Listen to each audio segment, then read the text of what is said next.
students. Today our topic is 8085 addressing modes.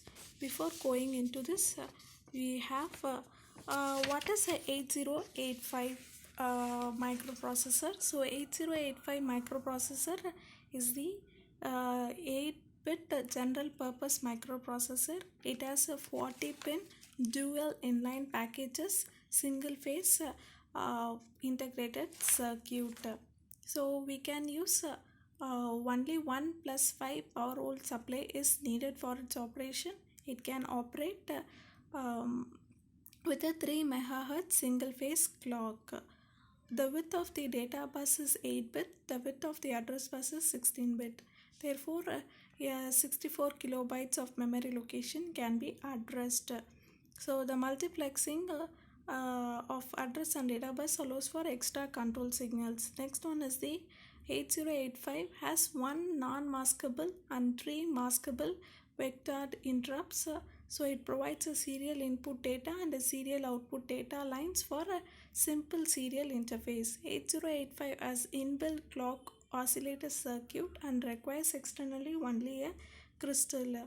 The frequency of the crystal is internally divided by 2. So 8085 microprocessor has the following registers: one 8-bit accumulator, 6 8-bit general purpose registers, one 16-bit stack pointer, one 16-bit program counter, instruction register, temporary register.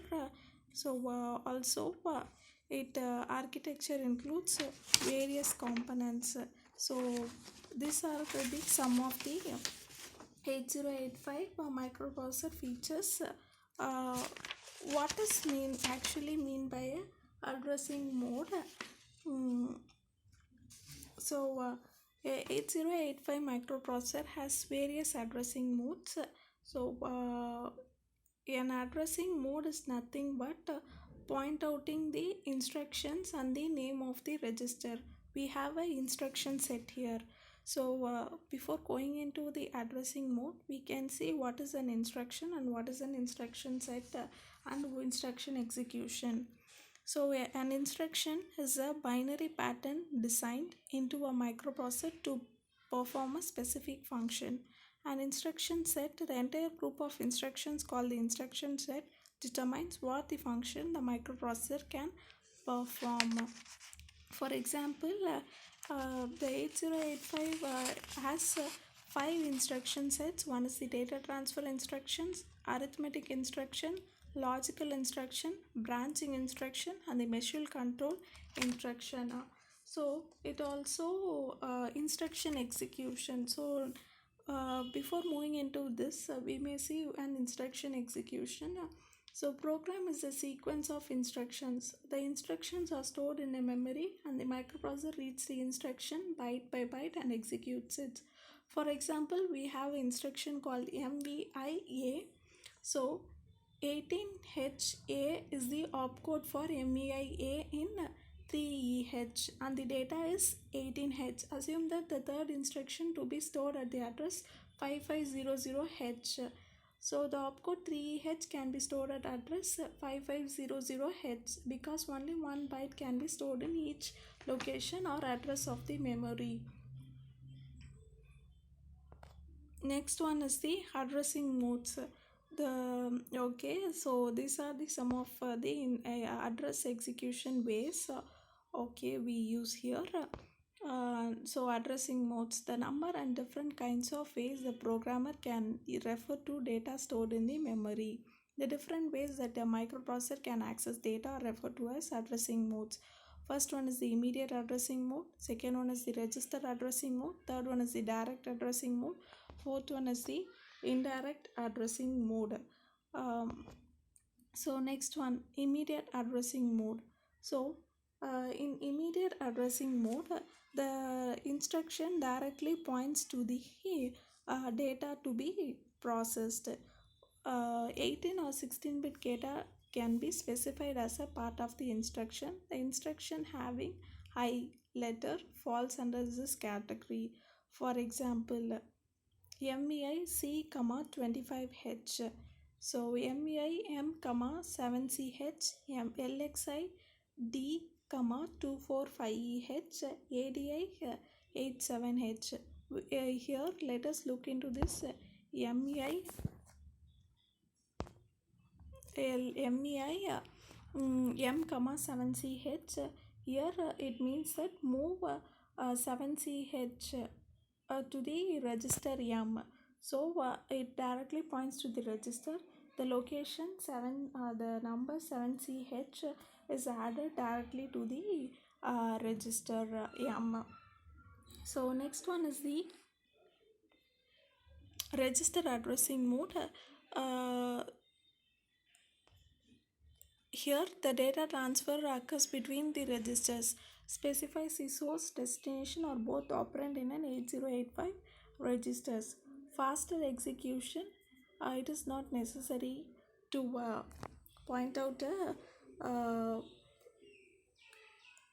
access the memory location. For example, move A comma B.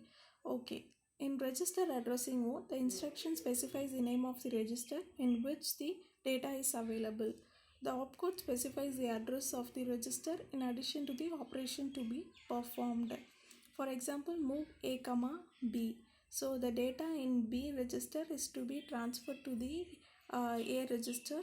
So here move the registers of B to the register A. So here A may be the accumulator. Similarly, add E. So here only one register is given. We add normally if only one register is mentioned, then we can add it to the accumulator. So add E register to the accumulator A register.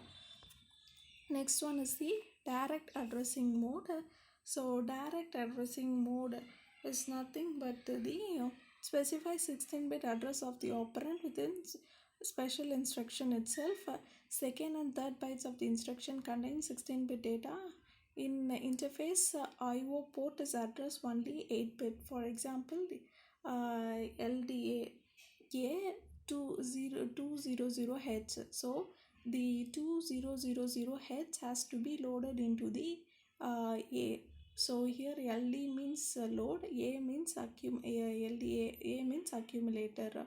So the data in 200H has to be loaded. So it directly mentions the data. So it is a direct addressing mode. Next one is the indirect addressing mode. The memory address where the operand located is specified by the contents of the registered pair. So indirect addressing mode, addressing mode is not given directly. Also it points out indirectly. For example, we move M comma D, so the data in the D has to be fetched first and then it is has to be moved into the M. Similarly, if it is given as MEI, then immediate indirect addressing mode. If it is given for register, then it is immediate register indirect addressing mode. So this is what is explained here. Next one is the implied addressing mode. So some instruction operates on the content of the accumulator. Such instructions do not require the operands. For example, CMA complement A. So here the operations done on accumulator is called as the implied addressing modes. So as here CMA means complement A. So here we have to complement A, so that is what the register will perform. So what are the machine control groups? For example, EIDI, NOP, H, HALT, SIM, RIM, above which the machine control groups are SIM. So we have to study what is a machine control loop. Okay. Next one is the null addressing mode. So machine control group, for example, here we have a null addressing mode. There is no addressing mentioned here, so it is a null addressing mode. Now let us look into a recap of it. We have immediate addressing, register addressing, direct addressing, indirect addressing, and implicit addressing. Immediate addressing means the data is specified as a part of the instruction. So register addressing means data transferred between the registers. Direct addressing means 16-bit address of the operand is specified with the instruction itself. Next one, indirect addressing means where the operand is located specified by the contents of the register pair. So implied addressing means we here we operate on the accumulator. Thank you.